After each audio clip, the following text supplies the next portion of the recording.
네, 저희가 계속 성벽을 쌓는 이야기를 지금 하고 있는데 네. 이제는 좀 힘들어요. 성벽 쌓는 것도 쌓아야 되는데 입에 풀칠하는 것도 어려워요. 지난 시간에 그 얘기를 했어요. 맞아요. 그래서 백성들의 불평이 지금 많아지고 있어요. 네, 그러니까 가난한 사람은 더 가난해지고 부유한 사람은 더 부유해지니까 이게 빈익부가 너무 심해지잖아요. 네. 그래서 느헤미야가 한마디 했잖아요. 그럼에도 불구하고 나는 성을 쌓겠다. 맞아요. 와, 통쾌하기도 했는데 이 다음에는 어떻게 이어서 나갈지. 맞아요. 저도 궁금해요. 그렇지. 종소리가 나면 우리는 알 수가 있죠. 네, 맞아요. 목사님 안녕하세요. 안녕하세요.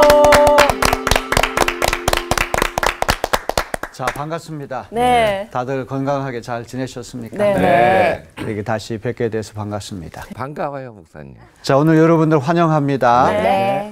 그 느헤미야서는 그 한편의 대하 드라마, 역사 드라마와 같다고 저는 생각을 하거든요. 아주 흥미진진한 그런 드라마가 계속되기 때문에 한 편이 끝나면 또 그 다음 편이 어떻게 될까 궁금해요. 궁금합니다. 네. 그래서 끝날 때까지 손에 땀을 쥐게 하는 아주 흥미진진한 드라마가 느헤미야 이야기다. 그렇게 생각을 해봅니다. 오늘 수업 느헤미야 9강 청렴 하나 각박하지 않고. 우리 지난번에 공부했던 거 혹시 기억나십니까? 네. 한창 성벽을 쌓고 있는 가운데 사회적인 모순이 돌발적으로 일어났어요. 네. 이 성벽을 한창 쌓고 있는데 부녀다를 중심으로 해가지고 아우성이 일어났죠. 네. 이 흉년으로 인해 가지고 이제 식량은 자꾸만 떨어지고 페르시아 제국에 바쳐야 할 세금은 산더미처럼 많으니까 이 가난한 사람들이 입에 풀칠하기 어려워요. 그래서 집이나 밭이나 이런 토지를 저당 잡히고 이제 부자들에게 돈을 빌려 가지고 이렇게 생활하는데 이 빚을 다 갚을 여력이 없는 것이죠. 네. 그래서 이 성벽을 쌓는 한 가운데 이런 문제가 돌발적으로 일어나서 느헤미야가 이 문제를 슬기롭게 잘 해결했죠. 네. 아마 다 기억나실 겁니다. 네. 자, 그래서 이제 우리가 이제 오늘 공부할 때 성벽을 쌓기 전에 먼저 마음의 벽을 무너뜨려라. 성벽을 아무리 높이 쌓는다고 할지라도 이 부자와 가난한 사람들 사이에 마음의 벽이 높게 되면 그 성벽 쌓는 것이 아무 의미가 없게 되죠. 네. 여러분 중국에 있는 그 유명한 만리장성이라고 혹시 들어보셨습니까? 예, 전 직접 가봤어요. 예, 직접 가보신 분도 아마 계실 겁니다. 저도 한번 가본 적이 있는데 네. 이 만리장성은 세계 7대 불가사의 중에 하나라고 그렇게 네. 얘기를 하잖아요. 성벽이 굉장히 두껍고 높고 길고. 길이가 굉장히 길고 그래서 이 성벽을 뚫고 들어가기가 굉장히 어려운 그런 것이 만리장성인데 네. 100년 동안 이 만리장성이 딱 3번 뚫렸다고 그래요. 근데 어떻게 뚫렸을까요? 어떻게? 홍수? 대포로? 홍수? 네. 아닌가? 산사태? 3번 다 성전 문지기를 매수를 해가지고 그 원수들을 향해가지고 안에 있는 사람 스스로 문을 열어줬다는 그런 이야기예요. 성벽이 아무리 두껍고 높고 길다고 할지라도 성전 안에 사는 사람들이 훈련되지 않고 잘못되면 그럼 무너져. 성벽은 아무 의미가 없게 된다는 네. 그런 말이죠. 그래서 이 느헤미야가 야, 성벽을 쌓는 것보다 더 중요한 것은 바로 이 사회적인 부조리, 모순 이런 것들을 혁파하는 것이 더 중요하다. 개혁이 먼저 선행돼야 된다. 네. 그래서 공사를 중단하고 그 사회적인 모순을 해결했던 유명한 이야기를 우리가 지난번에 들었죠? 네. 자, 그래서 지난번에 그 사회 개혁이 일어났다고 하는 거는 명예혁명, 무혈혁명이 일어난 것과 마찬가지다. 피를 한 방울도 흘리지 아니하고 혁명이 일어난 것과 마찬가지다. 혁명하고 개혁 두 가지 중에 어떤 것이 더 어렵습니까? 혁명이 어렵죠. 둘 다 어렵겠지만, 둘 다 어렵겠지만. 둘 다 어렵네요. 네. 역시 우리 혁명이라고 하는 건 집 짓기로 비유를 한다면 신축, 완전히 건물을 멸시를 하고 새로 짓는 거고, 네. 개혁이라고 하는 거는 구조를 그대로 두고 리모델링을 리모델링. 하는 것과 이제 비교할 수가 있잖아요. 근데 사실은 신축하는 게 더 쉽죠. 네, 그렇죠. 근데 리모델링이라고 하는 거는 기본 구조를 다 이제 놓고 하나하나씩 뜯어 고친다고 하는 건 돈도 많이 들고 또 공사할 때 신경 써야 할 부분도 많고 맞아요. 또 시간도 많이 걸리고 네. 결국 쉽지가 않아요. 근데 이 사회 개혁을 느헤미야가 단행했다고 하는 것은 참 놀라운 일이 아닐 수가 없습니다. 어떤 기근과 또 세금 문제 이런 것 때문에 가난에 찌들린 사람들이 먹고 살기 어려워가지고 또 이 부자들 또 지배층에 있는 사람들은 어떤 죄책감 없이 오랫동안 해오던 관행이니까 그죠? 계속 해왔잖아요. 기득권을 가진 사람들이 이걸 포기하고 양보한다는 것은 너무나 어려운 일이에요. 네. 이제 이 모든 것이 가능했던 것은 1차적으로 하나님께서 도우셨겠죠. 네. 사람들의 마음을 만지고 움직이셔서 도와주셨고 또 하나는 느헤미야가 솔선수범을 했기 때문에 가능한 것입니다. 자기부터가 먼저 엄격하게 그렇게 자기 자신이 바르게 생활하겠다고 하는 것이 이 지배층 사람들에게 전달됐기 때문에 그들이 느헤미야 말을 듣고 설득을 당하게 된 것입니다. 네.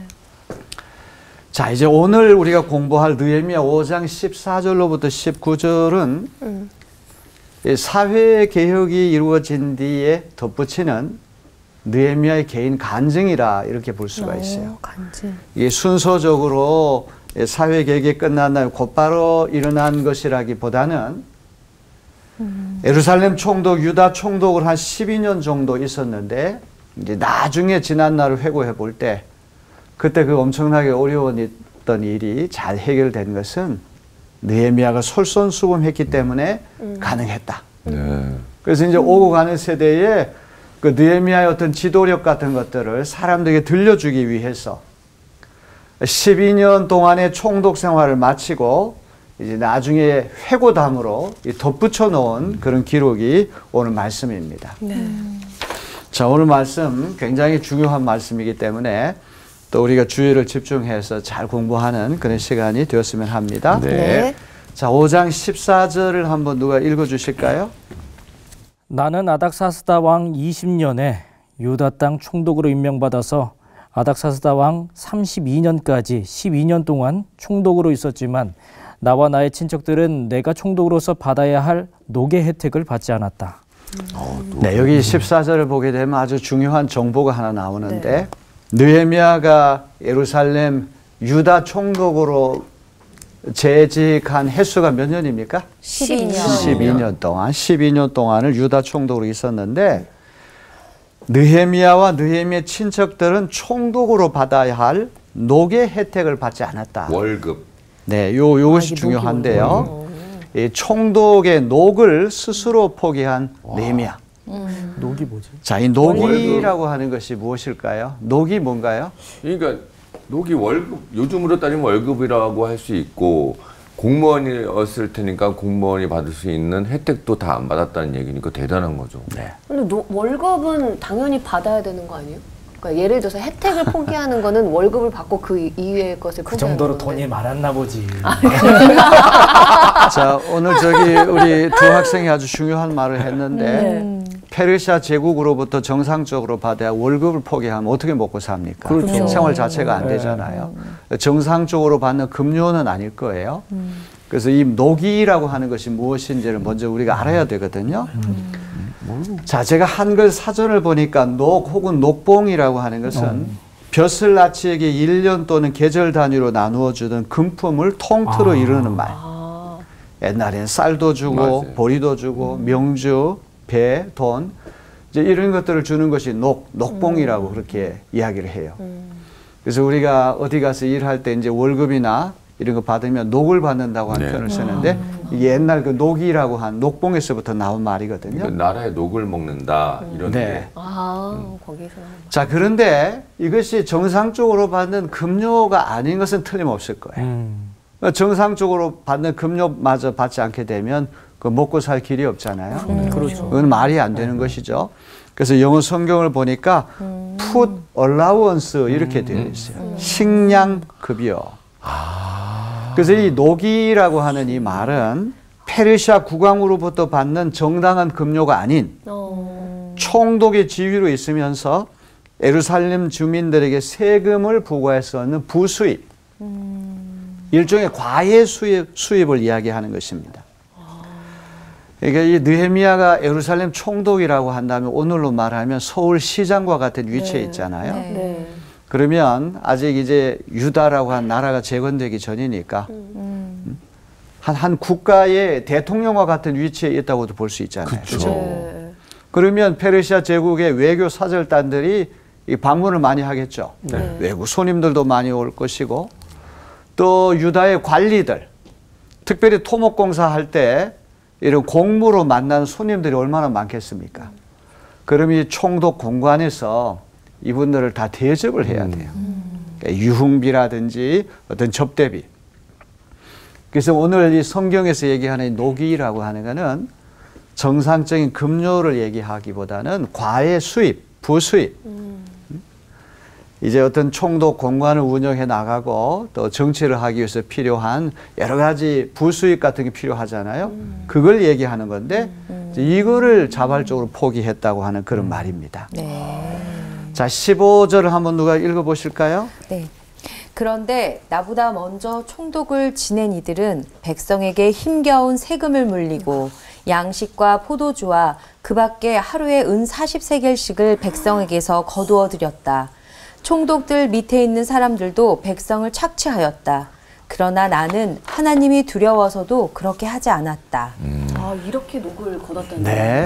이렇게 녹을 거두었다는 이야기를 하는데 이제 이 느헤미야가 총독으로 부임하기 이전에 먼저 총독을 지낸 사람들. 네. 과거에 총독 자리에 있었던 사람들은 이런 과외 수입, 부수입, 어떤 총독 공간을 운영하기 위해서 많은 손님들을 접대하는 접대비, 유흥비 이런 것들을 전부 다 세금을 물려가지고 충당했다는 그런 말이에요. 그렇죠? 자, 이렇게 총독이 이렇게 하니까 그 밑에 있는 사람들 더 날뛰죠. 똑같이 최고 관리가 이렇게 이제 부당한 세금을 이제 부과해가지고 착취를 하고 그렇게 되면 그 밑에 있는 관리들은 아마 총독보다 더 많은 잘못된 일을 했을 거예요. 악순환인데요. 자, 그래서 여기 보게 되면 양식과 포도주와 은 40세겔. 이 은 40세겔이라고 하는 이 어떤 단위는 당시 노동자 한 사람의 나흘치 품삯이었다고요. 이걸 한 사람이 아닌 예루살렘 주민들 전체에게 이런 것들을 거두게 되면 막대한 수입이 되겠죠. 네.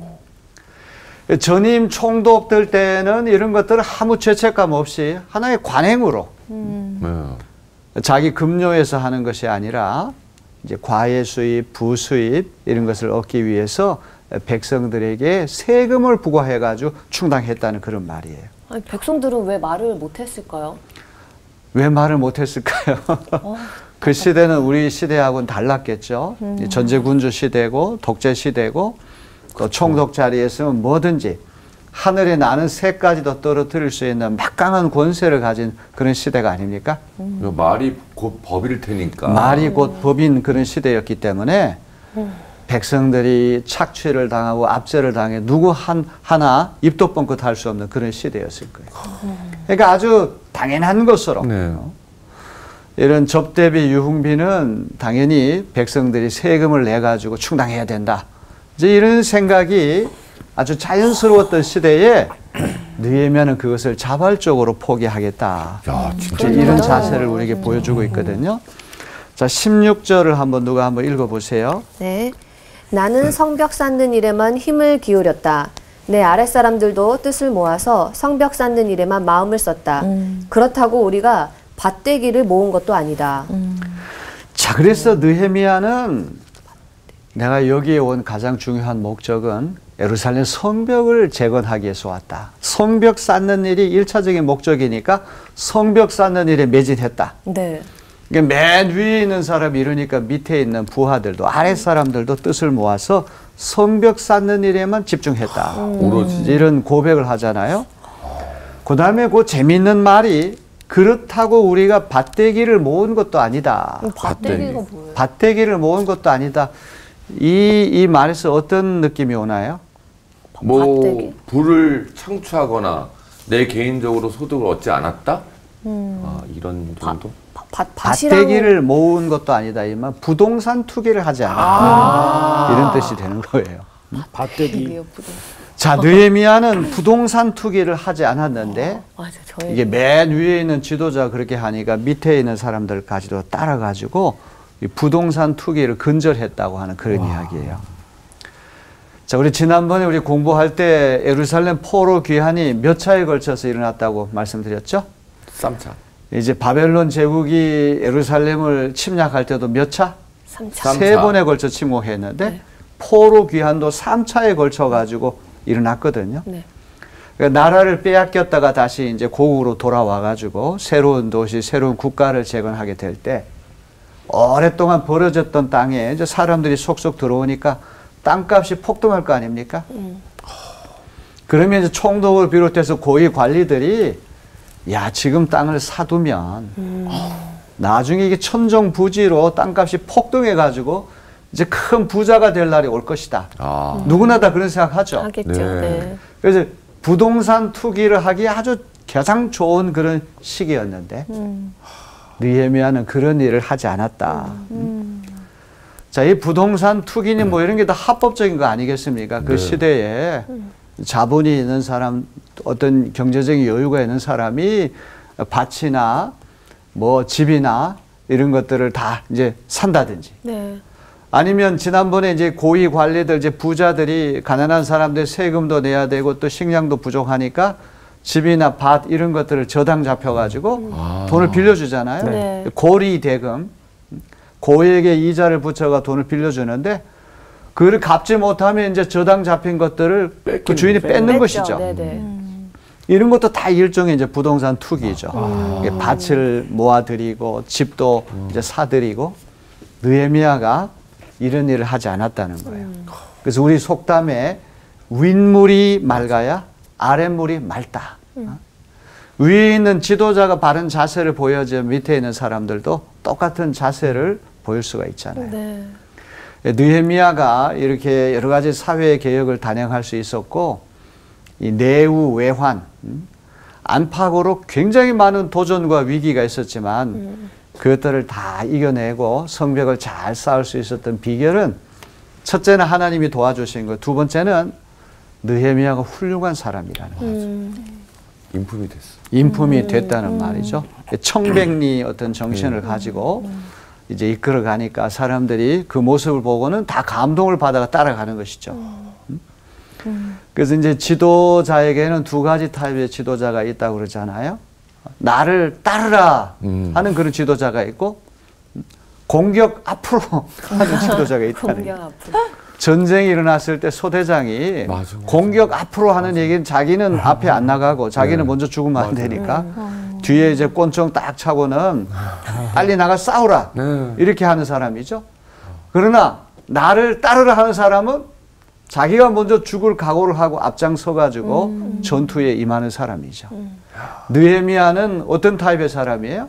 나를 따르라. 나를 따르라 하는 자기가 먼저 솔선수범을 보이는 윗물이 맑으니까 자연스럽게 아랫물도 막을 수밖에 없는 그런 사람이 느헤미야라고 하는 것을 우리 발견하게 됩니다.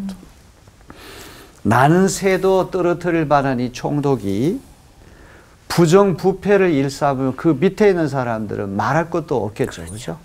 오히려 그 밑에 있는 관리들이 더하면 더했죠. 더하면 더했지 맞아요. 못할 리가 만무해요. 느헤미야는 한마디로 청렴 결백한 지도자였다. 이것을 우리가 배우게 됩니다. 그런 지도자가 있었으면 좋겠어요. 네, 그런 지도자가 나오도록 우리가 기도 많이 해야 되고 무엇보다 우리 추천 씨가 그런 지도자가 됐으면 좋겠어요. 네? 왜 그러세요? 교회에서. 예. 아유, 감사합니다. 자, 우리 17절, 18절을 한번 누가 읽어보실까요? 네. 나의 식탁에서는 주변 여러 나라에서 우리에게로 온 이들 밖에도 유다 사람들과 관리들 150명이 나와 함께 먹어야 했으므로 하루에 황소 1마리와 기름진 양 6마리, 날짐승도 여러 마리를 잡아야 하였다. 또 열흘에 한 차례씩은 여러 가지 포도주도 모자라지 않게 마련해야만 하였다. 그런데 내가 총독으로서 마땅히 받아야 할 녹까지 요구하였다면 백성에게 얼마나 큰 짐이 되었겠는가. 훌륭하다. 자, 여기 느헤미야가 아주 중요한 정보들을 또 여기 이제 흘려놓고 있잖아요. 네. 이게 유다 총독, 예루살렘 총독이라고 하는 자리는 오늘로 말하면 서울시장 같은 것이고 네. 아직 국가가 재건되기 전이니까 하나 유다의 왕과 같은 위치에 있었잖아요. 유다에서 최고 우두머리가 지금 느헤미야가 아닙니까? 네. 그러니 페르시아 제국에서 손님들도 많이 올 것이고 외교 사절단 이런 외국 손님들 많이 올 것이고 또 여기 보면 유다 사람들과 관리 150명을 접대를 해야 돼요. 네.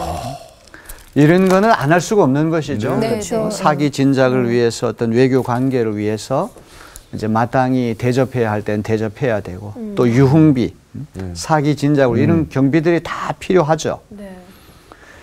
자, 그래서 이런 어떤 대접하고 또 사기 진작을 위해서 해야 하는 그런 경비가 어느 정도 되는가를 얘기하는데 날마다 황소 한 마리, 와, 저 기름진 양 6마리, 날짐승, 날짐승을 가금류 그렇게 이야기하는데 가금류가 뭐예요? 사고리. 네, 집에서 기르는 어떤 날짐승을 통틀어 가지고 가금류 그렇게 얘기를 하죠. 집에서 기르는 날짐승 어떤 게 있습니까? 저기 써 있는 것 중에 닭도 있고 오리도 있고 칠면조도 있고 날개 붙어 있는 집에서 기르는 날짐승은 다 가금류죠. 네. 그리고 이 날마다 이런 어떤 짐승들이 필요하니까 대접하려면. 그다음에 열흘에 한 번꼴로 온갖 종류의 포도주를 대량으로 공급해야 한다. 이 영어 성경이 더 확실한데 온갖 종류의 포도주를 아주 풍성하게 풍부하게 대접해야 된다는 거예요. 그냥 보통 포도주가 아니라 최고급 포도주를 또 대접을 해야 됩니다. 이제 이런 어떤 경비를 마련하기 위해서 이전 총독들은 다 백성들에게 과도한 세금을 부과해가지고 세금으로 충당했는데 네. 느헤미야는 그렇게 하지 않는다는 얘기예요. 자, 이제 이것을 이제 해결하기 위해서는 백성들을 착취하지 않고 아마 스스로 다들 절제하고 자제해가지고 아마 이런 일은 계속 했겠죠. 네. 자, 옛날 고대에 그 임금이 그 사람들을 대접하기 위해서 어떻게 했는가를 엿볼 수 있는 대목이 하나 있는데요. 네. 자, 열왕기상 4장 22절로부터 23절 우리 화면을 한번 보시면 솔로몬 임금의 식품 목록이 나와요. 우리 한번 다 같이 한번 읽어볼까요? 네. 자, 시작. 솔로몬이 쓰는 하루 먹거리는 잘 빻은 밀가루 30섬과 거친 밀가루 60섬과 살찐 소 10마리와 목장소 20마리와 양 100마리이고 그 밖에 숫사슴과 노루와 암사슴과 살찐 새들이었다. 이게 하루에 어떻게 남아요? 하루 먹거리. 그러니까 그 밑에 있는 사람들 다 대접하고 즐기기 위해서 이 정도의 많은 식품이 필요했다는 걸 보여주거든요. 너무 많이 들어가는데. 자, 솔로몬 임금의 식품 목록에 비하면 느헤미야 식품 목록은 아주 소박해요. 식탁이랑 소박해요. 근데 인원수가 150명이나 되니까요. 네.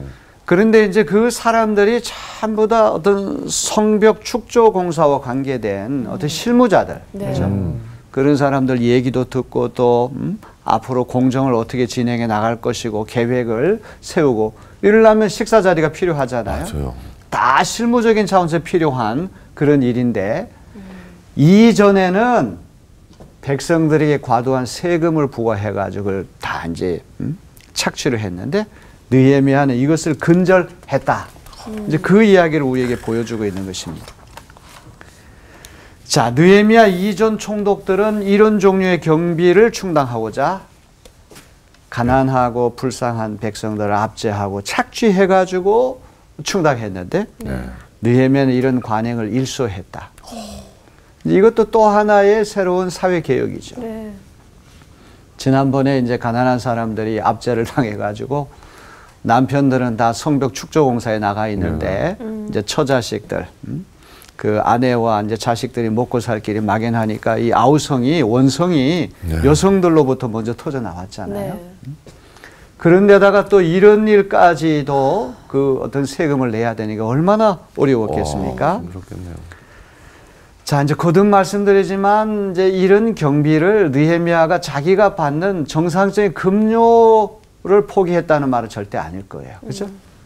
왜냐하면 자기가 받는 정상적 급료를 포기하게 되면 그는 먹고 살 길이 없으니까 그렇죠. 가난하게 되면 더 착취를 일삼을 수 있죠. 그러니까 느헤미야가 했던 거는 백성들에게 세금 부과하지 않았다는 그런 이야기예요. 자, 그래서 제가 오늘 여러분에게 말씀드리고 싶은 거는 어떤 지도자에게는 현실적인 그런 것도 필요하죠. 오랫동안 해왔던 어떤 접대라든지 또 유흥경비 이런 것들을 완전히 포기하게 될 사기가 떨어지고 또 어떤 사람의 사회적인 관계라고 하는 것도 단절될 수가 있어요. 그죠? 이런 것들을 포기한 것이 아니고 경비를 충당할 때 백성들에게 압제해서 했다. 그걸 하지 않았다는 얘기거든요. 그래서 저는 오늘 이 공부의 우리 그 제목을 청렴 하나 각박하지 않고 이런 제목을 한번 붙여봤거든요. 자, 청렴 하나 각박하지 않고 이런 제목 붙여봤는데요. 중국 북제의 고위 관리 고적 사문이라고 하는 사람이 있는데 이 사람 성질이 얼마나 꼿꼿하고 모진지 국가의 봉급을 일체 받지 않았다고 그래요. 그럼 어떻게 생각하죠? 아들이 관청 주방에 음식을 먹었다고 해서 감옥에 가두었다고 그래요. 아이고. 곤장을 200대나 때린 후에 걸어서 다시 고향으로 돌려보냈다고 그래요. 하급 관리들에게 곡식 한 말의 부정부패도 용납하지 않아서 귀향을 보내서 풍토병으로 죽은 사람들의 숫자가 1,000명이나 되었다고 합니다. 이제 임금이 이 고적 사문에 대한 이야기를 듣고는 이제 파면을 시켰는데 청렴하기는 하나 각박하기 짝이 없는 사람이다. 그래서 파면을 시켰다고 하는 그런 재미있는 이야기가 있어요. 이제 앉은 자리에 풀 한 폭이 나지 않는다 이런 표현을 쓰잖아요. 이제 관리나 또 지도자가 지나치게 청렴하고 지나치게 청변하게 되면 그게 각박하게 되니까 밑에 있는 사람이 너무 힘들게 되는 거예요. 그런 경우가 있겠죠, 그죠?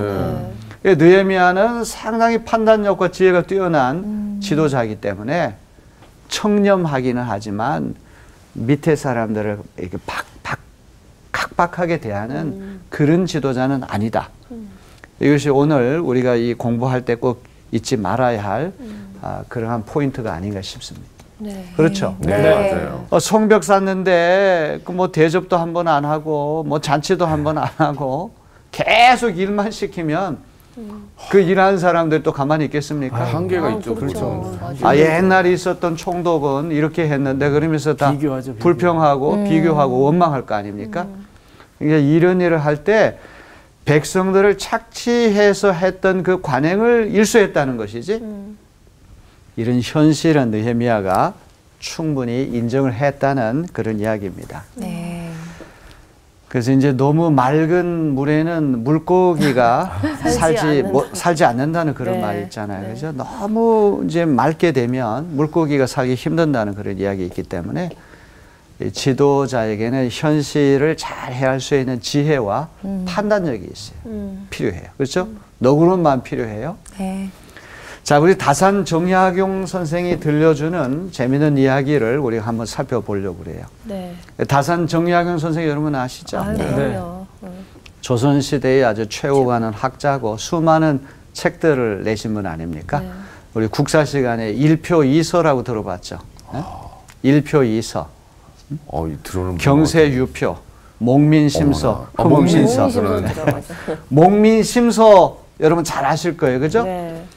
자, 이 목민심서라고 하는 거는 이제 벼슬자리에 다 쫓겨나가지고 전라남도 강진에 이제 귀향을 가가지고 18년 동안 계셨잖아요. 그러니까 내가 목민관은 아니지만 내가 마음으로 이제 목민관이 된다면 이런 자세로 백성들을 섬기고 다스리겠다. 그게 목민심서죠. 거기 제2부에 보면 율기라고 하는 그 편이 있는데 율기라고 하는 건 자기를 아주 엄격하게 다스리는 걸 율기라고 해요. 거기 보면 다산 정약 선생이 이런 얘기를 합니다. 정선 선생의 말을 인용해서 과도한 청렴성을 경계하는 거예요. 우리 정나온 학생이 한번 읽어보실까요? 네. 네. 전에 어른들의 말씀을 들으니 상관이 탐욕스러우면 백성은 그래도 살 길이 있으나 청렴하면서 각박하면 곧 살 길이 막힌다 하였다. 옛날이나 지금이나 청렴한 관리의 자손이 많이 떨치지 못하는 것은 바로 그 각박함 때문이다. 상당한 지혜가 필요하고 분별력이 필요한 말씀이죠. 그죠? 이제 우리 흔히 생각하면 아주 청렴 결백하고 뭐 아주 그런 사람만이 존경받는 생각하는데 현실은 그렇지가 않을 때가 많잖아요. 그죠? 상관이 탐욕스러우면 백성은 그래도 살 길이 있었으나 청렴하면서 각박하면 곧 살 길이 막힌다 하였다. 옛날이나 지금이나 청렴한 관리의 자손이 많이 떨치지 못하는 것은 바로 그 각박함 때문이다. 제가 이런 어떤 것들을 왜 생각하냐 하면 이 성벽 축조 공사를 지금 해야 되고 또 나라가 완전히 사라졌는데 국가를 재건해야 되는 중차대한 지금 임무가 주어졌는데 이런 현실적인 걸 고려하지 않고 무조건 일만 시키고 무조건 그냥 후려치기만 하면 그 밑에 사람들이 어떻게 견딥니까? 맞아요. 힘 빠져서 못하죠. 진짜. 힘이 빠지고 사기가 땅바닥에 떨어져가지고 일은 저절로 중단될 수밖에 없거든요. 그 느헤미야는 이렇게 사기를 올려줘야 할 때는 올려주고 또 바르게 할 때는 바르게 하고 이런 강약을 잘 조절할 줄 아는 지도자였다. 저게 진짜 그 이야기를 하려고 그래요. 자, 느헤미야는 앉은 자리에 풀 한 폭이 나지 않는 각박하고 인색한 지도자는 아니었어요. 다만 백성들을 잘 섬기고 돌보는 것이 어떤 목민관수 그의 1차적인 목적이었다는 것입니다. 자, 등대는 요란한 소리를 내지 않습니다. 어두운 밤바다를 홀로 소리 없이 비춥니다. 느헤미야의 인격에서부터 고매한 어떤 도덕성의 후광이 이렇게 비춰오는데 그 부정부패에 찌든 예루살렘의 밤하늘을 환히 비추어 가지고 이런 안으로 무너질 수 있는 그런 것들이 다 차단이 되고 백성들이 한마음 한뜻이 되어서 성벽 공사에 뛰어들게 된 것이죠. 자, 그러면 느헤미야는 왜 전임 총독들이 당연하게 답습해 오던 관행을 스스로 포기했을까요? 이제 몇 가지를 살펴봅니다. 첫째로 하나님을 경외했기 때문이에요. 15장 후반절에 보니까 나는 하나님을 경외함으로 이같이 행하지 아니하고 느헤미야가 이런 멋있는 모습을 보여주는 것은 하나님을 믿으면서 왔구나. 하나님을 두려워하는 마음이 있으니까 내가 하나님 앞에 바르게 살아야지. 그의 도덕성이라고 하는 신앙의 뿌리를 받고 있는 거예요. 그렇죠? 행함이 없는 믿음은 죽은 믿음이라고 야고보서 기자가 말씀했는데, 그죠? 네. 신앙과 실천이라고 하는 건 같이 가야 되는 것이죠. 갈라디아서 5장 6절에 보면 사랑으로서 역사하는 믿음이라고 하는 유명한 표현이 나와요. 사랑으로서 역사하는 믿음. 믿음이 사랑을 통해 가지고 나타난다는 말. 실천을 통해 가지고. 느헤미야가 이렇게 좋은 지도자 상을 보여줄 수 있었던 첫 번째 이유는 하나님을 경외한 믿음에서부터 나오는 것이다. 네. 두 번째로 백성을 뜨겁게 사랑했기 때문에 또한 그와 같은 실천이 있을 수 있었던 것입니다. 18절 후반부에 보니까 이 백성의 부역이 중함이었더라. 부역이 중함이었더라. 어떤 의미입니까? 일이 좀 고됐다. 일이 고되고 힘들다. 일이 고되고 힘들다. 네, 성벽 쌓는 일이 고되고 힘든 것도 되지만 이 문맥에서 볼 때는 그 총독에게 바쳐야 할 세금, 옛날부터 이렇게 내려왔던 그런 관행 때문에 백성들이 물어야 할, 부담해야 할 그런 각종 세금이나 이런 것들이 너무나 무거웠다는 얘기예요. 그죠? 그래서 백성을 사랑하는 예민 사상 때문에 자발적으로 자신의 특권을 포기할 줄 아는 사람이 느헤미야였습니다. 자, 그래서 이 느헤미야는 경건과 자비의 사람이었다. 감리교 창시자인 그 존 웨슬리 선생은 기독교 신앙의 본질이 두 가지가 있는데 하나는 파이어티, 경건성이라고 하는 것, 두 번째는 멀시, 자비라고 하는 것이라고 말했어요. 이 경건이라고 하는 수직적인 차원이죠. 하나님을 믿고 하나님 두려워하는 마음이고 근데 자비라고 하는 건 수평적인 차원에서 이웃에게 이렇게 선대하고 이것을 잘 섬기고 돌보는 그런 자세인데, 느헤미야말로 위로 하나님을 경외하고 아래로 이웃을 사랑하는, 그래서 이런 경건성과 자비심이라고 하는 것이 그의 인격 깊은 곳에 인빌트가 된, 내장된 그런 인격의 특질이라고 하는 것을 우리가 알 수가 있습니다. 자, 우리가 오늘 말씀을 이제 공부하면서 맨 끄트머리 기도가 하나 나오거든요. 네. 자, 우리 19절 화면을 한번 다 보시면서 다 같이 한번 읽어볼까요? 시작. 나의 하나님, 내가 이 백성을 위하여 하는 모든 일을 기억하시고 은혜를 베풀어 주십시오.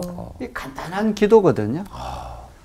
자기가 옛날부터 하던 관행들을 자발적으로 포기하고 어떻게 백성들을 사랑했는가를 쭉 들려주면서 마지막으로 이 기도를 딱 하고 끝내요. 네. 이 기도는 아무나 할 수 있는 기도가 아니죠. 그렇죠? 네. 나의 하나님, 내가 이 백성을 위해 하는 모든 일을 기억하시고 은혜를 베풀어 주십시오. 자기를 좀 인정해달라고 하는 기도가 아닙니까? 그죠? 네.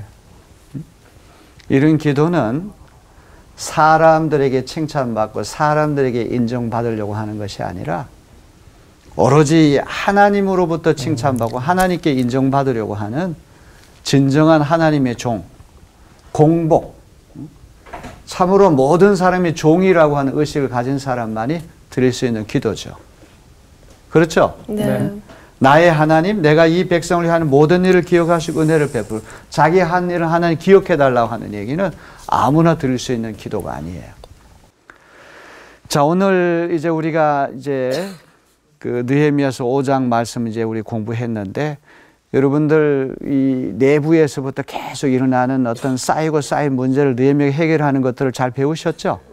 어떤 느낌이 드십니까? 공부한 소감이.